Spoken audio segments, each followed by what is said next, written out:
días. Hola, hermano Leonardo. Shalom. Shalom, pastor, buenos días.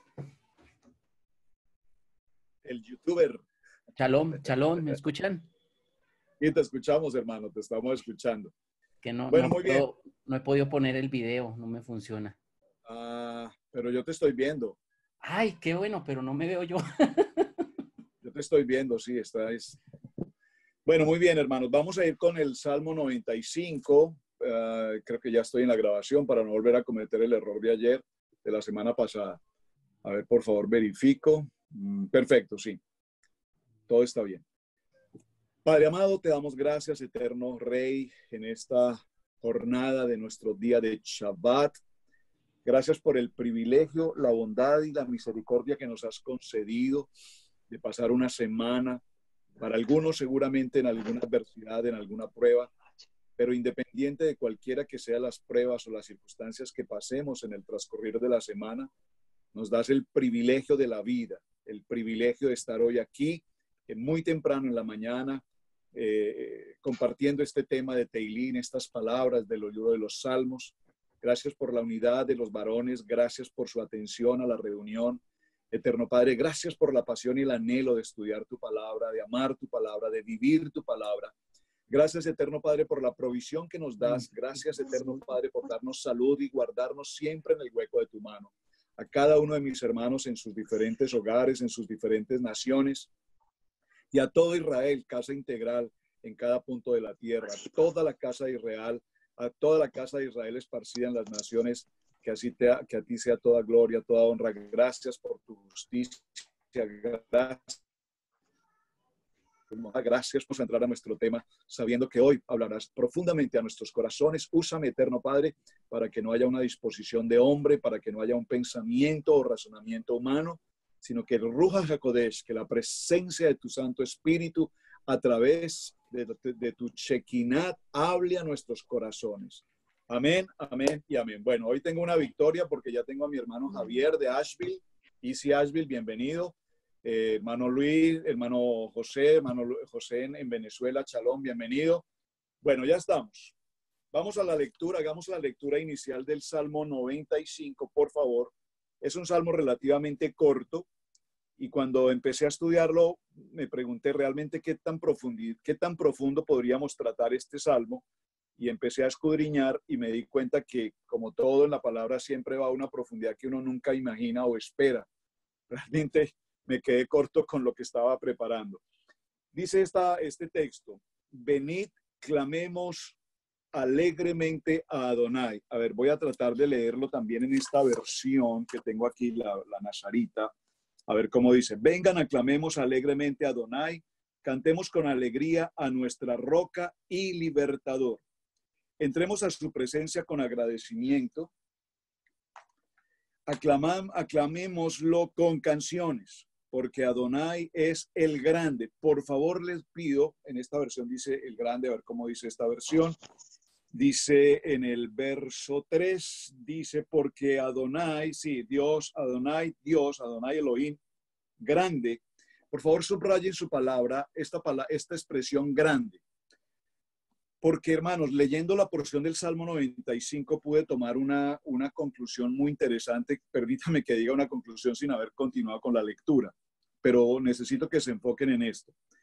Leer el Salmo 95 parece muy sencillo y entendemos, sí, que Adonai es grande. Y siempre decimos, Él es grande, grande. De hecho, no hay alguien tan grande como Él.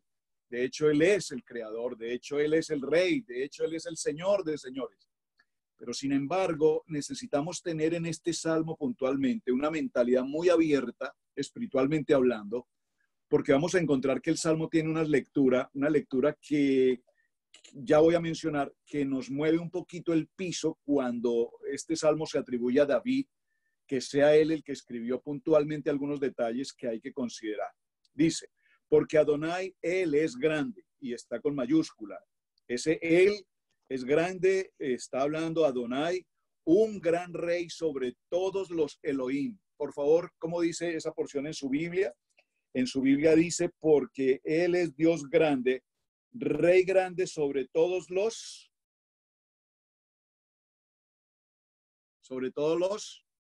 Sobre Los todos los dioses. dioses. Sobre todos Por los favor, dioses. por favor, ahí tenemos que detenernos un momento. Ya voy a revisar un poquito ese tema, pero quiero llevarlos a este punto. Cuando usted lee en los textos bíblicos, particularmente los salmos, con mucha frecuencia encontrará que dice todos los dioses. Pero un momento, todos los dioses. O sea, ¿él es más grande que todos los dioses? Entonces, ¿de dónde nosotros decimos que todos los dioses, si Adonai es Dios y él es grande, cómo que hay otros dioses? Entonces, aquí, para hacer solo un paréntesis e introducir hacia dónde quiero llegar con el tema, nos damos cuenta de algo muy interesante. Recuerden que nosotros estamos leyendo un texto que tiene una antigüedad de 3000 años, para decirlo de esta manera. No estamos hablando de un texto que se escribió en el 2010, ni en el 2001, o en 1998. Este es un texto que tiene una antigüedad y tiene una trayectoria y tiene una historia extraordinariamente importante.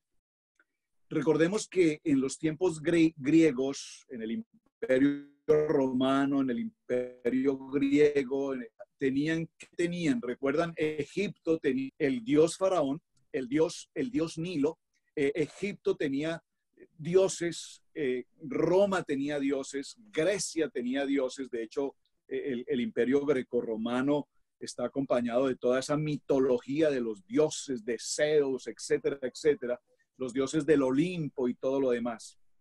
Porque esto es muy interesante, hermanos. ¿Por qué? Porque noten que cuando este texto nos habla de dioses, nosotros pareciera ser que lo podemos corregir inmediatamente y decir, no, aquí hay un error, dioses. Ese es un plural que no va. Pero realmente aquí está haciendo referencia a dioses desde el punto de vista histórico en el que se escribió el texto. ¿Me están captando esto? Si lo vemos con la mentalidad del siglo XX, con la mentalidad del 2020 que estamos viviendo hoy, ese plural no debería estar ahí. Pero cuando lo entendemos desde el punto de vista de la escritura original, desde David, entendemos que para ellos el concepto dioses sí existía. Repito, existían los dioses del Olimpo, por ejemplo, Pegaso, Zeus, todas estas figuras que conocemos por la historia. Entonces aquí vemos con esta claridad cómo ellos sí reconocen a Adonai el Grande, es decir, hay un Dios supremo, hay un verdadero Dios grande, supremo sobre todo, pero hay otros dioses según esa cultura repito, en la que se escribió el texto. Por eso les dije, cuando leí inicialmente el Salmo, lo leí y me pareció un Salmo como que yo decía, bueno, pero ¿cómo enfocamos el tema? Como que le estudiamos a este Salmo, es tan sencillo.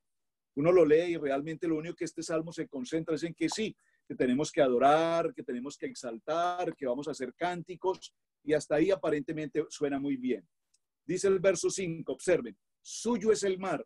¿Quién me recuerda cuál es el nombre del dios del mar? Si no es... Poseidón. Muy bien, Poseidón, ¿ven? Entonces nosotros de alguna manera inmediatamente conocemos que hay dioses. Poseidón, el dios del mar. ¿Qué otros dioses recuerdan? A ver, recuérdenme dioses de la mitología. Hades, el dios de la muerte. Neptuno es dios de... Me acuerdo, pastor, pero sí me acuerdo del nombre Neptuno. Muy bien, hermano José, excelente. Afrodita creo que es la del amor. Afrodita, ok. Entonces, quiero que pensemos, repito, por un momento, que cuando este plural viene en nuestras Biblias, es importante recordar que para el contexto histórico del tiempo en que se escribe, evidentemente existía ese concepto de dioses. Claro, nosotros venimos de una cultura en la que se nos ha enseñado religiosamente, doctrinalmente, teológicamente, al Dios monoteísta. Es decir, para nosotros, por la palabra, solamente hay un Dios. Adonai es Dios. Él es el único, el grande. Él es. Vamos pasando el punto. Suyo es el mar, pues Él lo hizo y sus manos formaron la tierra. Vengan, postrémonos e inclinémonos. En la versión que usted tiene, el verso 6, dice, venid, adoremos y postrémonos. Observen que hay dos palabras aquí que ya hemos mencionado y que quiero que usted las considere. Postrémonos y arrodillémonos delante de Adonai, nuestro Hacedor. porque Él es nuestro Elohim, nosotros el pueblo de su prado y ovejas de su mano. Si oyeres hoy su voz, observen esa expresión tan extraordinaria que justamente el parashá de esta semana, Kitabo, en el libro de Devarim, capítulo 28, nos menciona justamente este aspecto cuando dice, si escuchas atentamente la voz de Adonai y cumples, esa palabra cumplir, por favor, les pido, no lo voy a hacer ahora, pero la palabra cumplir es necesario que le hagamos auditoría. Me explico. Cuando la palabra cumplir aparece en la Biblia, pareciera ser que esa palabra no es la más adecuada en el texto bíblico. ¿Por qué? Usted se levanta en la mañana, se cepilla los dientes, se ducha, se viste, sale a su trabajo, llega a su sitio de trabajo, cumple con un horario, hace una actividad para la cual fue contratado, cumple un horario de trabajo durante el día, regresa en la noche, sale, usted cumplió. Usted cumplió con una ordenanza, usted cumplió con un contrato, usted cumplió con una jornada. Si usted no va a su trabajo, o sea, si no se levanta en la mañana, si no va a su trabajo y cumple con su horario, lo despiden. Punto. Se acabó. Entonces, si lo vemos desde este punto de vista, la palabra cumplir es cotidianidad. Una persona trabaja durante 30 años en una empresa, tiene una rutina cotidiana que se le formó un hábito y se le formó prácticamente una adicción. Pero cuando la persona deja de trabajar después de 30 años y al día siguiente se levanta a la misma hora, se ducha, se viste y sale y de pronto va a la mitad del camino y dice, wow, ¿verdad que yo ya no estoy trabajando? Se tiene que regresar. Entonces ahora tiene que dejar de cumplir esa rutina. Cuando nosotros estamos en la palabra cumplir para nosotros no es tanto como obedecer. Observen que la palabra no dice, si ustedes cumplen con la palabra, si ustedes cumplen con mis mandamientos, la palabra dice, si ustedes obedecen mi mandamiento, si ustedes obedecen mi palabra, si la escuchan y la obedecen, porque hay gente que la escucha, pero no la cumple. Entonces, esa palabra cumplir, cuando leamos un texto en el que aparezca la palabra cumplir, tenemos que evaluar que más que cumplimiento, más que rutina, tiene que ser obediencia. ¿Amén? ¿Lo captaron? ¿Captaron esas dos, esa simbología de las dos palabras, obedecer y cumplir? No son las mismas. Usted sí obedece llegando a su trabajo, pero lo hace porque tiene que cumplir con un horario. Pero cuando nosotros venimos a esta reunión, por ejemplo, hoy en la mañana, usted no está viniendo por cumplir, porque igual hay algunos que hoy no están y se incumplieron. Ellos pierden su bendición, ese no es mi problema.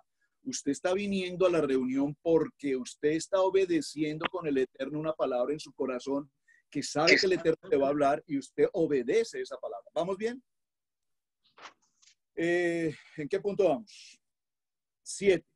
Porque Él es nuestro Elohim, nosotros el pueblo de su prado y ovejas de su mano. Si oyeres su voz, no endurezcáis vuestros corazones o no, vuestro corazón como en Meriba y como en el día de Masá. Esto es muy importante. Si usted leyó el texto, inmediatamente usted tiene que haber ido al contexto bíblico y buscar a qué se refiere Meriba y a qué se refiere Masá. Ya hablaremos un poquito más adelante sobre el tema. Donde me tentaron vuestros padres, me probaron y vieron mis obras. 40 años estuve disgustado con la nación y dije, pueblo, ¿es que divaga de corazón y no han conocido mis caminos? Por tanto, juré en mi furor que no entrarán en mi reposo. Que no entrarán en mi reposo. Y ahí termina la porción del Salmo 95 en una lectura un tanto rápida que hemos estado desarrollando. Ahora bien, vamos a hacer un análisis más detallado de este Salmo, cómo lo vamos a ir desarrollando, qué es lo que el Salmo nos quiere significar, y vamos a ver lo siguiente. Lo primero que este Salmo nos habla es que aclamemos.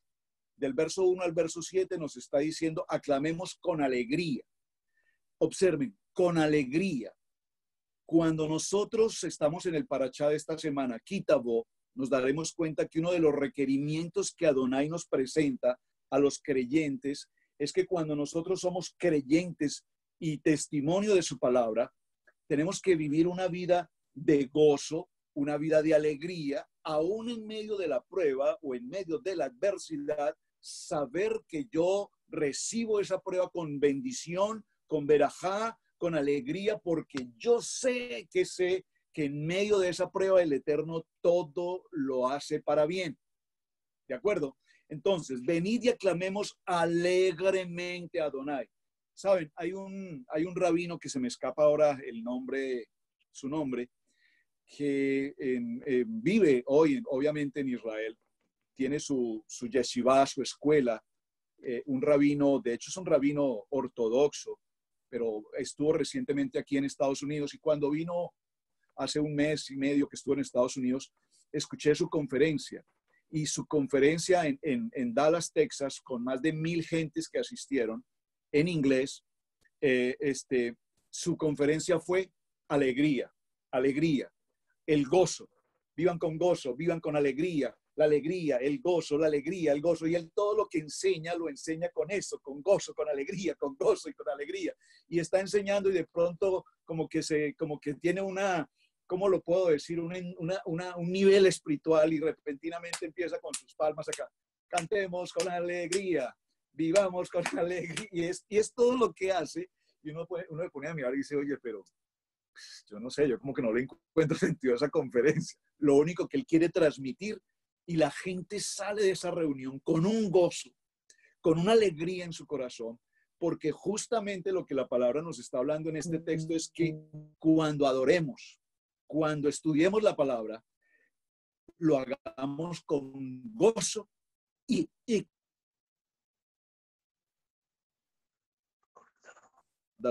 aplicamos la miel simbólicamente para recordar que hay dulzura de la palabra. Amén. Cantemos con júbilo a la roca de nuestra salvación. Lleguemos ante su presencia con alabanza. Aclamémoslo con cánticos, porque Adonai es grande, Rey grande sobre todos los dioses, porque en su mano están las profundidades de la tierra. Entonces, lo primero que nosotros vemos en estos versículos es que hay una invitación, hay un llamado, hay una convocatoria para que exaltemos con júbilo a Adonai, pero también para adorarlo con reverencia, con respeto, con honra.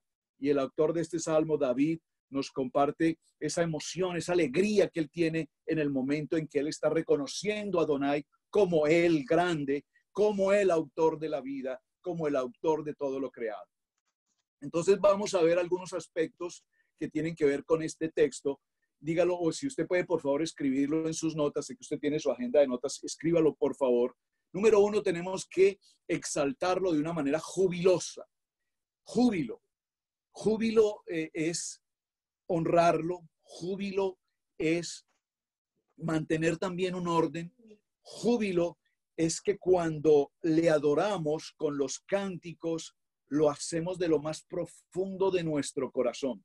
El hermano Benny, que es el salmista, el levita, él está preparando letras, está, ¿cómo se llama? ¿Cuál es la palabra? Cuando se escriben las notas, es un autor, digamos, de los cánticos.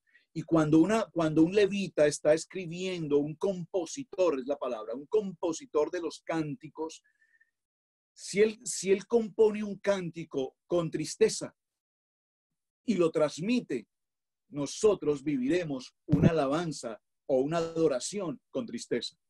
Ustedes recordarán un cántico de un personaje por allí de México, no lo voy a mencionar, muy conocido en las naciones, que dice algo así, hermano Benny, ayúdame, que dice: con manos vacías vengo a ti, nada tengo para ver. Yo estoy parafraseando. No tengo nada que darte. No tengo nada que dar, hermanos, eso, cansado del camino. Esas canciones deprimentes, ¿cómo pueden alabar al Rey?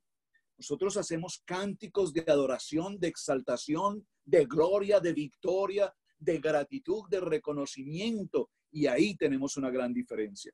¿Por qué hacemos un cántico de victoria? En el Salmo 95 nos hace esta invitación. Porque Él es grande. Porque Él hace las cosas grandes a nuestro favor. Porque Él merece toda la adoración. Porque Él es nuestro Elohim, nuestro Adonai. Y porque en Él nosotros somos. Así es que cuando nosotros entendemos estas razones básicas, nosotros vamos a notar que hay una humildad de parte nuestra para poderlo exaltar a Él con honra.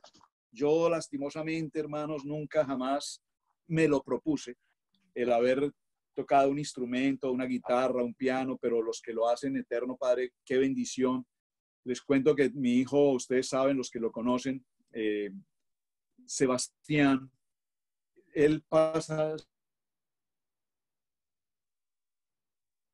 en su casa con su guitarra. Y en las mañanas, cada mañana que se levanta, yo estoy por acá tomando mi cafecito, haciendo mi estudio, él se levanta allá en su habitación y él se levanta y él primero su guitarra. Y él con su guitarra y él se va a ese momento con la adoración. Es un momento maravilloso porque estamos expresando nuestro gozo, repito, para poderle adorar a Él. Por favor, escríbalo en sus notas. Shalom, hermano Walter. Escríbalo en sus notas, escríbalo. Primero, con exaltación.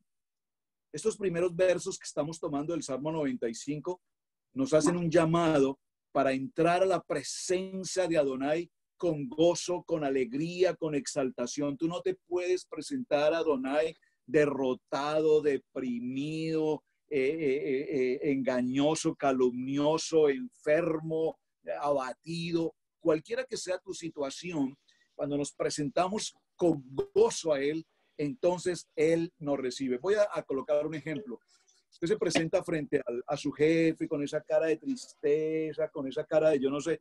El jefe dice, no, esta persona no me sirve, esta persona me va a contagiar a todo el mundo pues con esa negligencia. Entonces, aunque estemos frente a una prueba, siempre presentándonos con alegría, con júbilo y con cánticos para clamarle. Y es justamente aquí donde comenzamos a ver que nuestros problemas, que aparentemente son grandes, ahora los vemos pequeños. No sé cuántos de ustedes han vivido la experiencia, hermanos, de que a veces hay un problema que lo vemos tamaño gigante, pero cuando estamos en ese tiempo de adoración, de alabanza, de clamor con el Eterno, como que nos da una luz y de pronto con esta luz nos damos cuenta que definitivamente nuestro problema es absolutamente insignificante. Hay una frase por allí que recuerdan un poema que dice, si te comparas con lo demás, desiderata se llama el poema, ¿lo recuerdan? No lo recuerdan, voy a buscarlo aquí en un segundo porque me gustaría que lo leyéramos un poco al final. A ver si lo encuentro. Y ese poema entre sus frases dice, si te comparas con los demás, te volverás vano, te volverás una persona engañada, porque siempre habrá gente más importante y gente más pequeña que tú, dice puntualmente el poema. Siempre habrá gente más importante, más valiosa en algún sentido, y otros menos. Pero cuando tú comparas tu problema con el de los grandes, tú dices, no, pues es que a los grandes siempre les va bien. Pero cuando miras a los más pequeños dirás, wow, definitivamente mi problema no es nada. Esta persona está en una situación 10 veces peor que la mía. Y esa persona en una situación tan difícil tiene gozo, cuanto más yo. Usted dice, no, es que mi trabajo me pagan tan poco, pero es que el de allá ni siquiera trabajo tiene. Es que en esta casa que tengo ya como 20 años, pero es que el de allá ni siquiera casa tiene. Entonces, no te compares. Siempre entendamos que el Eterno algo está haciendo con nosotros, nos está estableciendo, nos está formando, nos está dirigiendo, y en el proceso en el que Él nos está llevando, nos está indicando, preséntate conmigo jubiloso, preséntate conmigo con gozo, preséntate conmigo siempre aclamando el poder de Él. ¿Por qué? Punto número 1 en lo que estamos guiando en las notas, porque Él es. Y la razón por la cual nosotros cantamos con júbilo a Él es porque Él es grande, porque Él es grande. Y por favor, vamos a entrar un momento, solo lo voy a mencionar, porque la verdad es que el tema es muy interesante y el tiempo no nos va a permitir enfocarlo.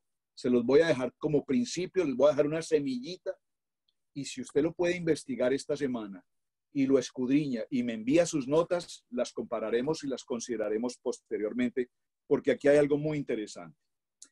A ver, veamos. Vamos a ir sabemos que es nuestra roca de salvación. La palabra, si usted busca algunos versículos bíblicos en su texto sobre esa roca de salvación, yo les voy a mencionar solamente 2. El Salmo 62, 2, por favor léalo en casa.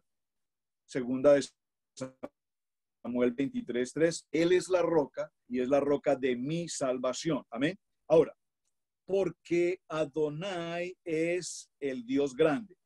Hermano Héctor, ¿finalmente entró o no entró? Hermano Héctor Quiñones, ¿entró o no entró? ¿Por qué lo pregunté? Porque él tiene en sus manos este texto, este libro que siempre se los enseño de los Salmos. Y observen lo interesante. En el original hebreo, cuando dice Él es grande, obsérvenlo acá. Le coloqué un pequeño punto para que lo observen. En el original hebreo dice Yeshua, Él es grande. ¿Ven la diferencia? Aquí Él nos dice Él es grande, pero no nos da el nombre. No dice o Adonai. En el original hebreo lo voy a colocar nuevamente para que lo vea, por favor. Ahí está, tiene el puntico. Lo resalté. Dice Yeshua, Él es grande. Amén. Vean lo interesante.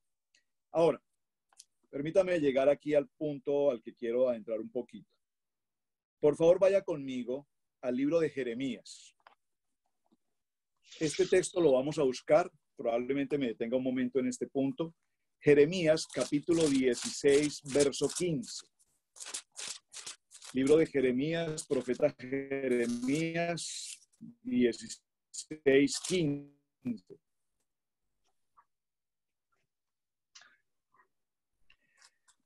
¿Qué dice este texto? Dice, vive Adonai, que hizo subir a los hijos de Israel de la tierra del norte y de todas las tierras a donde los había arrojado, y los volveré a su tierra, la cual di a sus padres. ¿Qué nos está diciendo esta palabra? El pueblo de Israel, que todos conocemos a través de Jacob, formó las 12 tribus. Pero también conocemos nosotros por el texto bíblico, primer libro de Reyes, segundo libro de Reyes. Usted conoce esta historia. El pueblo de Israel se dividió. Aparece entonces la casa de Judá y aparece la casa de Israel. No vamos a entrar ahí. Viene la historia de Jeroboam, esa historia de la división de Israel, etc.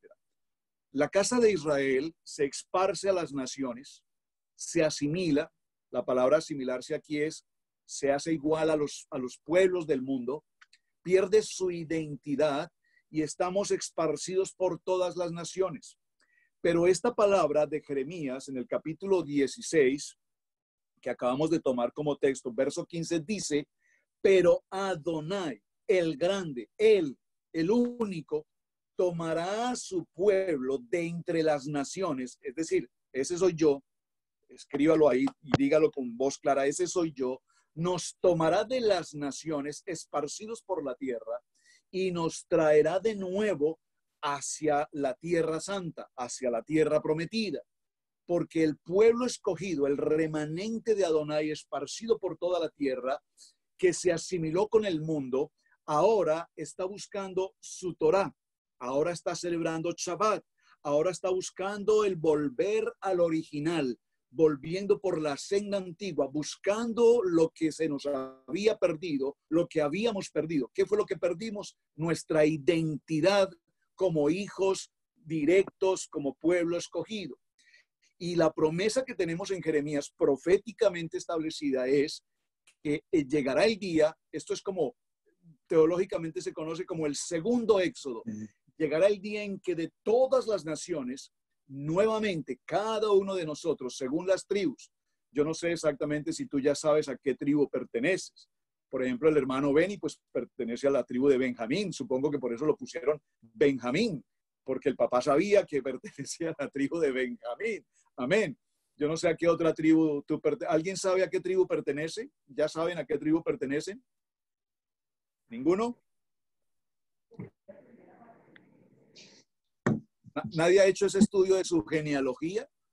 Tenemos que hacer ese estudio de genealogía para saber probablemente a qué tribu pertenece. No. Alguien dijo que los aztecas, los chipchas. No. A esas tribus, no. A las tribus de Israel, por favor. A las tribus de Israel. Bueno, seguimos.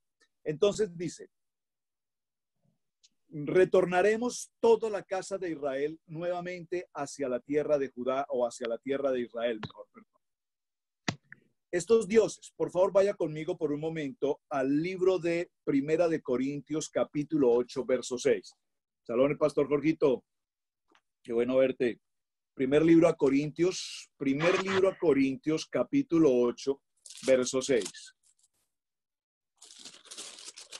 Primer libro a Corintios, capítulo 8, verso 6.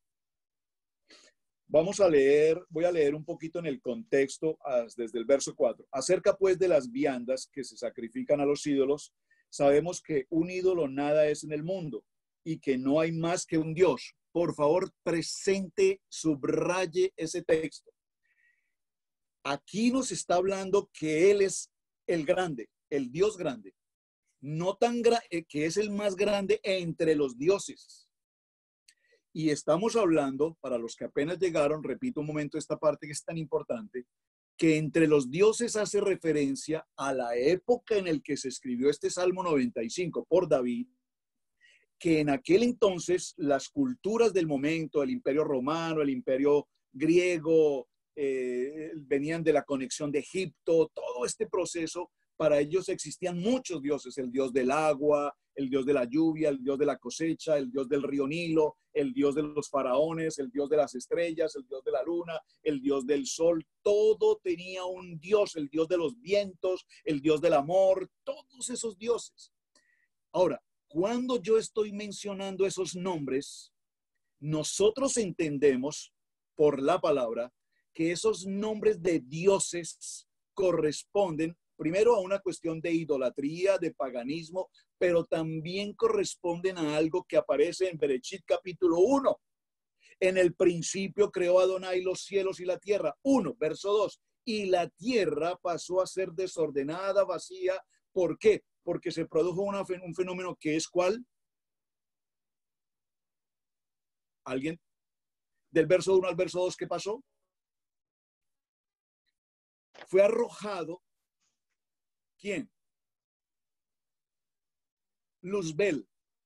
Luzbel es arrojado de los cielos y con él vienen la tercera parte de los ángeles, que nosotros los conocemos como ¿qué? Abran su micrófono y ayúdenme, por favor. Ángeles caídos. ¿Quién lo dijo? Gracias, hermano José. Los conocemos como ángeles caídos. Esos ángeles caídos toman gobierno en la tierra porque toda la tierra está bajo poder del enemigo, está bajo poder del maligno. ¿A través de qué? A través de ángeles caídos que hoy gobiernan. Por eso la palabra en Efesios dice, nuestra lucha no es contra sangre ni carne, nuestra lucha es contra, por favor, concéntrense un momento aquí. Nuestra lucha es contra dioses. Observen ese plural, dioses. ¿Cuáles dioses? Si solo tenemos un Dios. Por eso les dije, aquí hay que tener nuestra mente muy clara para entender que estamos hablando desde el momento en que se escribe el texto y no en el siglo XX o el siglo XXI. ¿En qué siglo estamos? En el 2020. Entonces, nuestra lucha no es contra carne ni contra sangre. Nuestra lucha es contra dioses. ¿Cuáles dioses? Potestades, principados, huestes espirituales de maldad que tienen el control de la tierra. Por eso cuando hoy vemos los gobiernos de la tierra están enfrentados unos con otros. ¿Por qué se enfrentan unos con otros? Se enfrentan por conceptos territoriales. Las fronteras, los gobiernos, las políticas, la economía del mundo solo tiene un principio: la guerra frontal por territorio, la guerra frontal por poder, la guerra frontal por autoridad. Ojalá que el tiempo me permita y podamos avanzar un poquito hasta allá, porque tengo los textos para que hablemos sobre esos detalles. Pero por ahora, ¿qué nos dice? Estamos en 1 Corintios 8:6. Por favor, sigan ahí en el texto. Yo me salí un momento. Sigamos en el texto. 1 Corintios 8:6. Dice, cerca de esas bandas sabemos que un ídolo nada es. Es decir, que todos estos dioses del mundo nada son. Tienen un poder y una autoridad terrenal, sí, porque mi lucha no es contra ellos. Mi lucha es contra potestades, contra principados, contra huestes espirituales de maldad, contra esos caídos que están aquí. Entonces dice, pero no hay un Dios que sea más grande que Él, que Adonai. Estos dioses a los que nosotros les hemos dado autoridad, dioses de barro, dioses de madera, de idolatría, de tanta paganismo que conocemos, hemos creado nuestros propios dioses. Hay el Buda, etcétera, etcétera, etcétera, etcétera, para no dar menciones a esto, pero que todos sabemos de qué estoy hablando. Pues aunque haya algunos que se llamen dioses, ¿están conmigo en el texto? Estoy en 1 Corintios capítulo 8, verso 5. Pues aunque haya algunos que se llaman dioses, ¿quién está escribiendo, hablando en este texto? El apóstol Pablo. Y aquí el apóstol Pablo creo que tiene un poquito más de conocimiento que tú y yo, punto.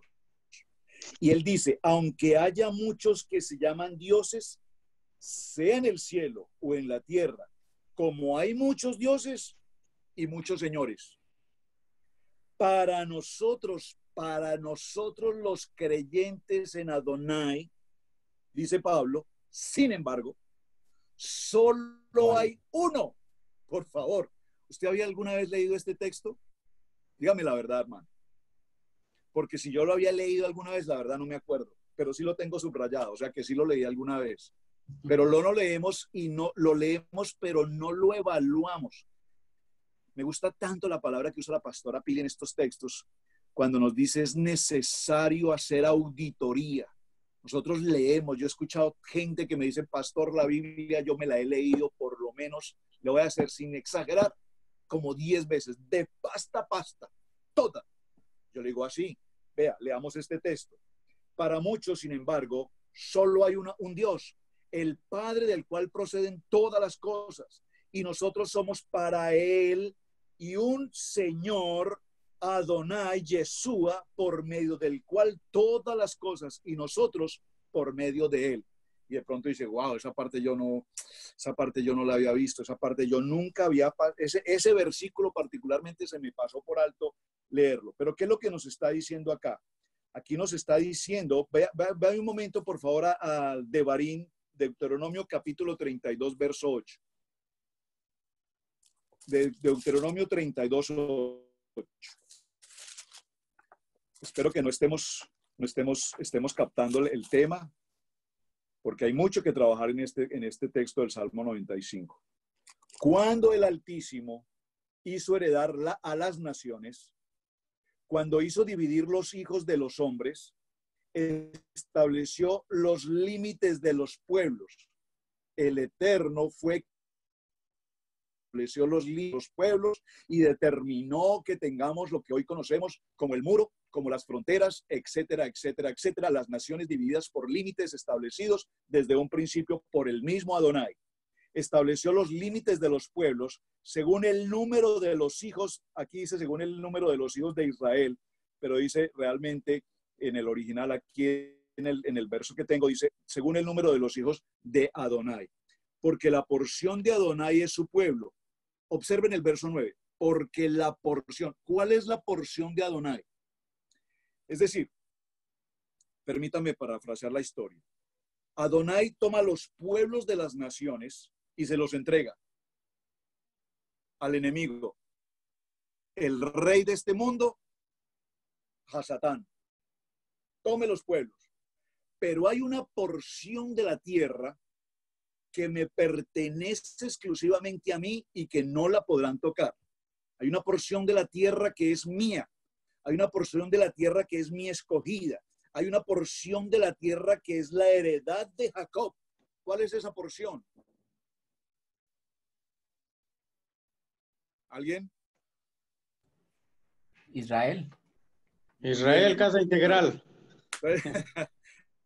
Estamos conectados. Entonces, por favor, subraye por favor este verso 9, porque este verso 9 es una perla extraordinaria hoy. Porque la porción de Adonai es su pueblo. Punto y coma.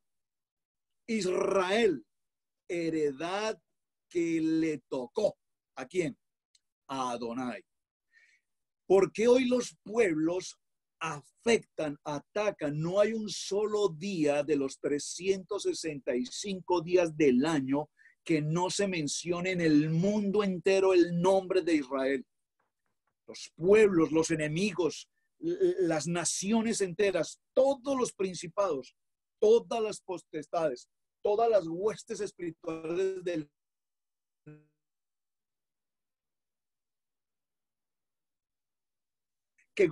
que controlan las leyes humanitarias, migratorias, económicas, etcétera, todos tienen sus miras, sus misiles, su armamento, sus ejércitos, todos encaminados hacia Israel, porque saben que la única heredad de Adonai en la tierra, aunque Él es el dueño y creador de todo lo que existe, Él dijo, pero esta porción de tierra, esta pequeña porción de tierra es mía y yo defenderé la porción que le correspondió a Adonai, la heredad de Jacob. Miren qué cosa tan maravillosa esta porción que estamos tomando aquí. Entonces, cuando decimos que el rey es grande, estamos entendiendo que todos esos dioses que las comunidades hoy mencionan, repito, esos dioses de Olimpo, todos esos conceptos de Grecia, de Roma, son absolutamente vanos. ¿Saben? Viene a mi corazón en este momento una anécdota que usted seguramente conoce. ¿Recuerdan cuando Juan el Bautista, Johanán, cómo murió Juan el Bautista? Decapitado, ¿recuerdan? Le cortaron su cabeza. Y ustedes recuerdan que cuando le cortaron su cabeza fue puesta sobre una bandeja, y cuando su cabeza fue puesta sobre esa bandeja, dice el texto que su cabeza fue levantada como un trofeo, como una victoria por una mujer que estaba seduciendo al rey. ¿Recuerdan la historia, verdad? No voy a entrar ahí. Pero solo para que usted recuerde esa historia, déjeme mencionarle. Hoy nosotros vemos cuando se juega el Campeonato Mundial de Fútbol y entonces viene la entrega del Balón de Oro del Campeonato Mundial de Fútbol. ¿Qué se hace? Se toma ese trofeo y los jugadores gloriosos, gozosos de haber obtenido un premio, levantan ese trofeo, y ese acto simbólico es un acto pagano que representa tipológicamente el momento en que el mundo, principados, potestades y huestes de maldad cortaron la cabeza de Johanán y lo levantaron como un triunfo. ¿Me están captando? Pero aquí dice la palabra, todos esos dioses, recuerden que nosotros venimos de un contexto religioso. Todos los que estamos en esta sala hoy, absolutamente todos, venimos de un contexto religioso, llámese católico, llámese otro cualquiera que sea, no sé qué otra religión podría ser, yo no sé si hay personas con algún tipo de vínculo, de otro concepto, alguno posiblemente ateo incluso, pero todos estos conceptos nos llevan a concluir que en algún Dios posiblemente sí creímos. Eso me recuerda una anécdota. En estos días escuchaba un mensaje tan bonito. Uno estaba ahogándose mejor en medio del mar, a la orilla del mar, pues no en el medio del mar, pero pues en el mar. Y el salvavidas corre a tratar de salvarlo, lo alcanza. Cuando ya está muy cerca de él, en medio de esa tormenta, el salvavidas le extiende su mano y le dice, dame tu mano, dame tu mano, dame tu mano. Y el hombre no estira su mano. Dame tu mano, necesito tomarte de tu mano. Y el hombre no da su mano hasta que finalmente sucumbe y muere. Finalmente el salvavidas logra traerlo a la orilla, ya está muerto, se acercan los familiares y la esposa enfrenta al salvavidas y le dice, pero ¿por qué no lo salvaste? Lo tenías ahí, ¿por qué no lo salvaste? Y le dice, señora, hice lo posible, lo que podía hacer por él, y le pedí en muchas ocasiones, dame tu mano, dame tu mano, dame tu mano, y no quiso hacerlo. Y la mujer dijo, sí, tiene usted toda razón. Le creo absolutamente, señor salvavidas, porque este era tan tacaño que ni la mano le daba a nadie. Y aquí estoy diciendo, el Eterno nos quiere sacar de nuestra condición de mundo, de nuestra condición de pecado, de nuestra condición de idolatría, de nuestra condición de religión, y nos está entregando la palabra, y estamos en los tiempos proféticos, y estamos en el tiempo de volver, y estamos en el tiempo de la Torá, y estamos en el tiempo de los misbod, y estamos en el tiempo de Shabbat. Pero sin embargo, muchos hoy no están dispuestos a dar el paso, no están dispuestos a dar el paso. Entonces buscamos la teología moderna, el concepto humanista moderno y decimos esto fue abolido, esto ya no es la gracia, es esto, es lo otro, y definitivamente seguimos creyendo con mentalidad del siglo XX que todo fue eliminado.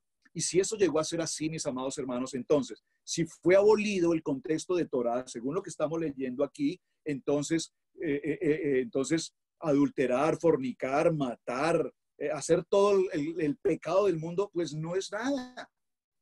No es ningún pecado, porque si todo fue abolido, entonces el mundo está sin condición, sin reglamento y sin lineamientos de vida. No hay un manual de instrucciones para el mundo. ¿Están conmigo?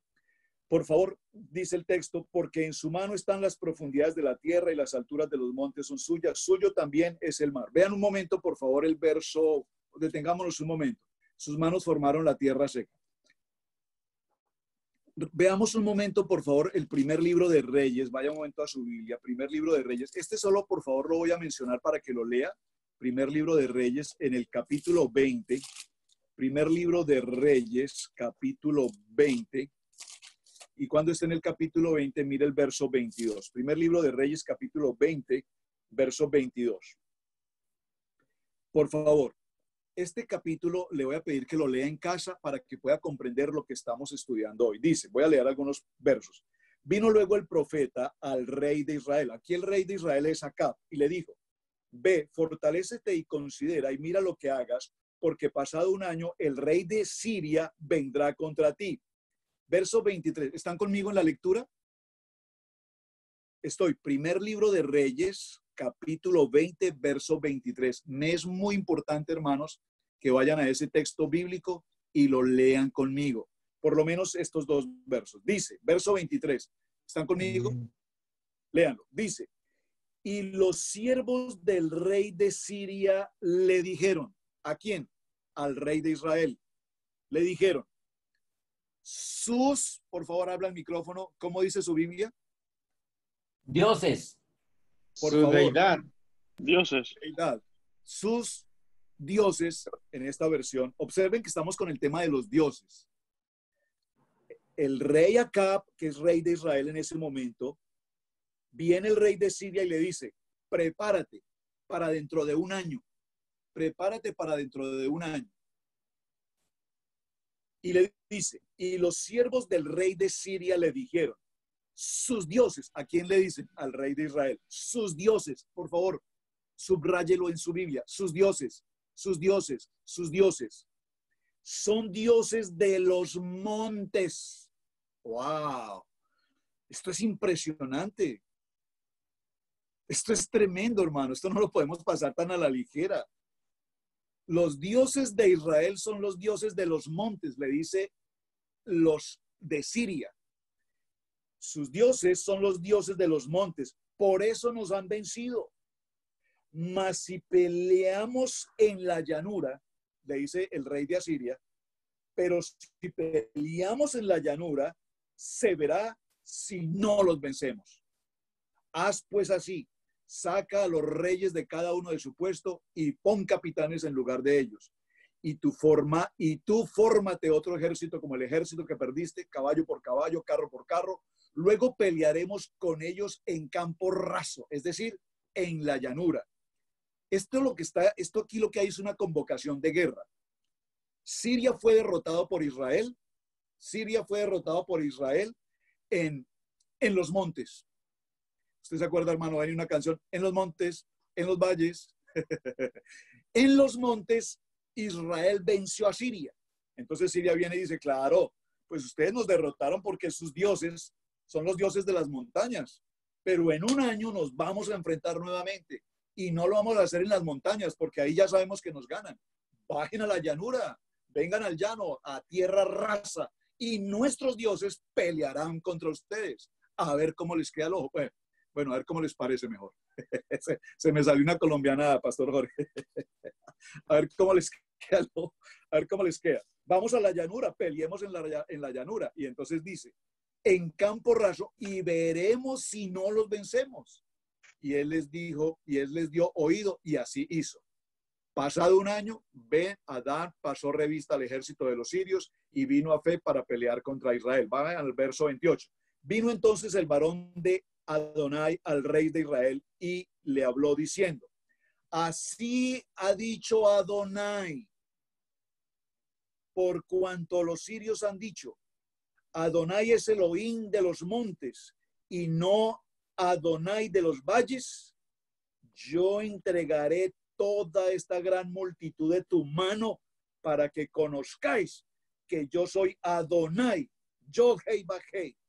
7 días estuvieron acampando unos frente a los otros y el 7º día se dio una batalla y los hijos de Israel mataron a los sirios en un solo día 100,000 hombres de a pie. Hermano, yo leo estos textos y de verdad que me estremezco de lo que estamos leyendo. Por favor, permítame nuevamente parafrasear y perdónenme la emoción. Me emociono mucho con los textos. Es que esto es impresionante, hermano. El Salmo 95 nos está diciendo que Adonai es el Dios grande, pero que hay dioses. Y cuando nosotros vemos esos dioses, preguntamos, pero no, un momentico, ¿cómo así? Si es que no hay más dioses, hay un solo Dios. Sí, en nuestro pensamiento actual, en el pensamiento del 2020 que estamos hoy, para nosotros existe un Dios. Es el concepto monoteísta, un Dios, Adonai, Ejad por demás. Pero para el momento de estos textos que estoy leyendo, hermano, no estoy tomando una revista o un comentario bíblico, estoy leyendo la Torá, estoy leyendo la Tanakh, estoy leyendo la Biblia. Primer libro de Reyes, capítulo 20, nos está hablando claramente que el pueblo asiria dijo, ustedes me vencieron porque el Dios de ustedes es el Dios de los montes, pero nosotros tenemos al Dios de los valles, otro Dios. Vamos a enfrentar al Dios de los montes contra los dioses de los valles y veremos quién vence en esta batalla. Entonces viene el profeta y cuando viene el profeta le dice, los hombres que ellos fueron derrotados por el Dios de los montes, ahora les mostraremos que Adonai no solamente es el Dios de los montes, sino que Adonai es también el Dios de los valles. Y los mataron a todos. Wow, se nos terminó el tiempo, hermanos. Pero les voy a dejar una tarea. Por favor, esto tenemos que seguirlo. Tenemos que seguir con la... Este Salmo 95 pensé que era un salmo tan corto que dije lo vamos a terminar en 10 minutos. Y ahora me doy cuenta que hay mucho tema que tratar. Observen otra historia. ¿Recuerdan la historia de un rey llamado Naamán? ¿Recuerdan qué pasó con Naamán? Naamán sufrió una enfermedad de lepra. Visitó al profeta. El profeta le indicó que lo que tenía que hacer era ir al río Jordán y sumergirse 7 veces. ¿Recuerdan? ¿Sí recuerdan esa parte? Y cuando le dio la profecía de que se sumergiera durante 7 veces en el Jordán, recuerden que Naamán decía, pero ¿qué tiene este río? Aparte que es un río de aguas sucias, turbulentas. En Siria, era un sirio, en Siria tenemos ríos hermosos, con caudales, aguas cristalinas, aguas limpias, rodeados de hermosa flora, naturaleza. ¿Cómo el profeta quiere que yo me zambulla en este?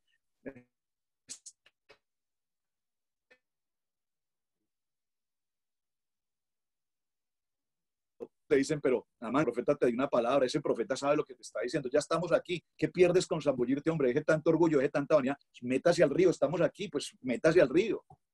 Cuando él entra al río, y esto es muy interesante, cuando él entra al río, sabe usted que Naamán dice que salió completamente sano y su piel era como la piel de un niño, como la piel de un bebé, una piel limpia, fresca, pura. O sea que la piel de un bebé, los que han tenido sus bebés en brazos recordarán que la piel de un bebé hasta huele rico, es que sabe rico la piel de un bebé. Así era la piel de Naamán. Y entonces Naamán se acerca al profeta con una acción de gratitud y le dice, ahora, profeta, ahora sé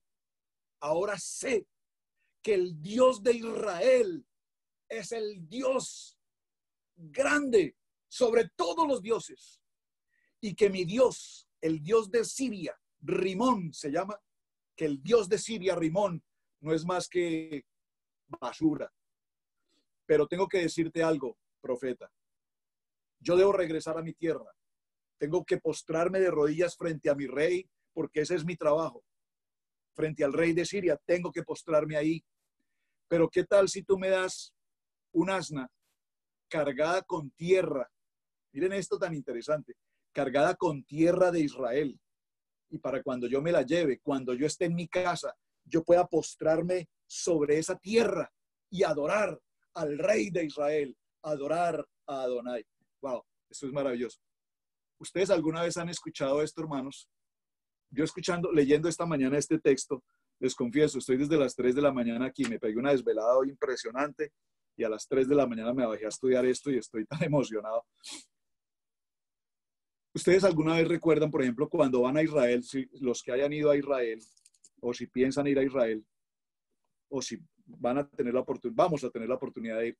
Cuando viajamos a Israel, normalmente la gente nos dice, ve, hermano, por favor, lléveme este papelito, hermano, llévese este papelito, que es una oración que tengo ahí, y cuando usted llegue a Israel, por favor, colóquela allá en el muro, ahí, métame esta oracioncita ahí.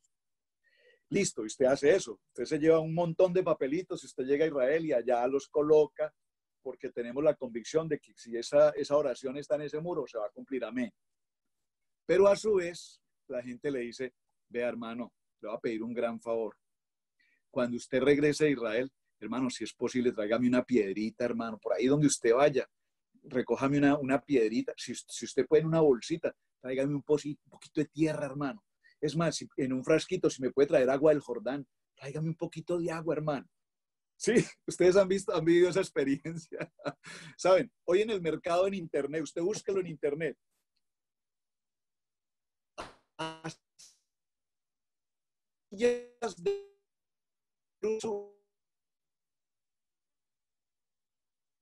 De palo, una de madera que dicen los engañosos o los negociantes dicen, esta es una astilla de la cruz en la que murió Yeshua. Oye, la gente las compra, hermano. Pero yo le digo una cosa, si los millones de astillas de madera que venden en el mundo entero, ya con eso se podría construir un arca otra vez, el arca Noé con toda esa madera. Pero viene de esta historia que les estoy compartiendo de Naamán. Naamán lo hizo, dijo, yo quiero llevarme la tierra de Israel, porque no puedo adorar al gran Dios de Adonai si no es en su propia tierra. Naamán se le reveló en su corazón. Número 1, Romanos 10:9, y confesó con su boca que Adonai era el Dios de Israel, el Dios grande, y que todos los demás dioses no servían para nada. Es decir, cuando usted ve la película, y le recomiendo que la busque, está ahí en internet disponible, la historia de Naamán, es increíble esa película. Él pagó por sanidad, le oraron, lo ungieron, bueno, lo ungieron no sea la palabra tal vez más correcta, hicieron brujería, le hicieron cuanta cosa conocían el mundo en el que él vivía para sanarlo, y él nunca pudo ser sano. Pero cuando vino donde el profeta y le entregó una fórmula tan sencilla, sumérjase 7 veces en el Jordán, y fue sano, ahí él reconoció y confesó con su boca que Adonai es el Dios, el Rey, el grande, y que todos los demás dioses, digo, y particularmente el mío, Rimón, no es nada al lado de Adonai. Entonces, tal vez dejemos esta conclusión. Cuando vemos la expresión dioses en el Salmo 95, es una expresión que usted va a encontrar con mucha frecuencia en muchos textos bíblicos. Entonces, no despreciemos la expresión dioses porque estamos entendiendo que son los dioses de Grecia, de Roma, de Egipto, a los que ellos llamaban dioses. Dios del mar, Dios del viento, Dios de las estrellas, Dios de aquí, Dios de allá, dioses, dioses, dioses. Pero en esta porción que leímos de Primera de Reyes, Adonai estableció que él no es solamente el Dios de las montañas, sino el Dios de las llanuras, el Dios de los infinitos, del universo y de todo lo creado. Él es Adonai, Él es nuestro Dios. Entonces, de ahí nosotros hoy tenemos el principio monoteísta o el principio Ejad,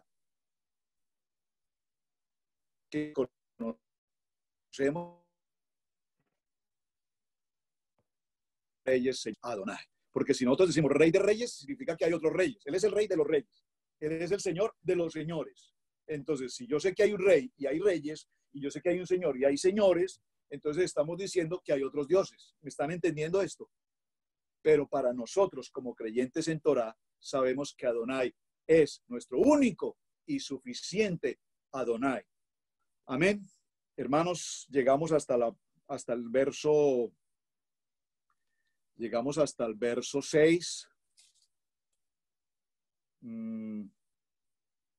Yo creo que lo que viene enseguida, del verso 6 en adelante, realmente usted lo puede considerar en casa como tarea personal, porque lo que básicamente yo quería dejar como importante hoy era el concepto de los dioses, que creo que ya lo tenemos, y para que usted lo evalúe y lo profundice. Y finalmente, para cerrar, en el verso 7 dice, porque Él es nuestro Adonai, nosotros el pueblo, de su prado y ovejas de su mano. Porque aquí Él nos está diciendo ovejas de su mano, todos sabemos que Él es el pastor de las ovejas. Y yo no he venido, dice la palabra, sino por las ovejas perdidas de la casa de Israel. Él es el buen pastor. Juan 10, léanlo por favor, Juan 10, 7, 8, 9, 10 en adelante, lean todo ese texto, porque cuando vemos la historia, porque ahora entendemos que Él es el buen pastor, es porque Él es el Adonai, y no hay otros dioses con los que podamos comparar. Entonces dice, si oyeres su voz, Deuteronomio 28, y haces y obedeces estas ordenanzas que yo te doy, entonces todas estas bendiciones vendrán sobre ti. Josué 1, 8, 9, esfuérzate, sé valiente, no temas ni desmayes, porque yo estaré contigo a donde quiera que vayas, nunca se aparte de tu boca estas instrucciones que yo te doy, ni de día ni de noche, vívelas, practícalas, fórzate a trabajar en ellas, obedécelas, y entonces enderezaré tu camino, y todo lo que tú hagas te saldrá bien y serás prosperado. Amados hermanos, muchas gracias por su tiempo, por su compañía. Vamos a dejarlo hasta este punto. Permítame un momento, hago el cierre acá de la grabación, y los que puedan tomarse unos minutos más, pues aquí estamos. Padre, te damos gracias en esta mañana, gracias por tu palabra. Gracias por este precioso Teilín 95. Hay tanto que tenemos que aprender hoy en este texto maravilloso. Gracias porque, como dice tu palabra en Ezequiel 37, estos huesos secos tomarán vida. Y hoy estamos precisamente viviendo este momento maravilloso. Tantos huesos secos en el mundo hoy están volviendo a tu Kadosh Torah, volviendo por la senda antigua, con gozo, con alegría, con alabanza, adorándote, reconociendo que tú eres nuestra roca de salvación y que tú eres Adonai grande y que no hay ningún Dios como tú, único y suficiente. Amén, amén y amén.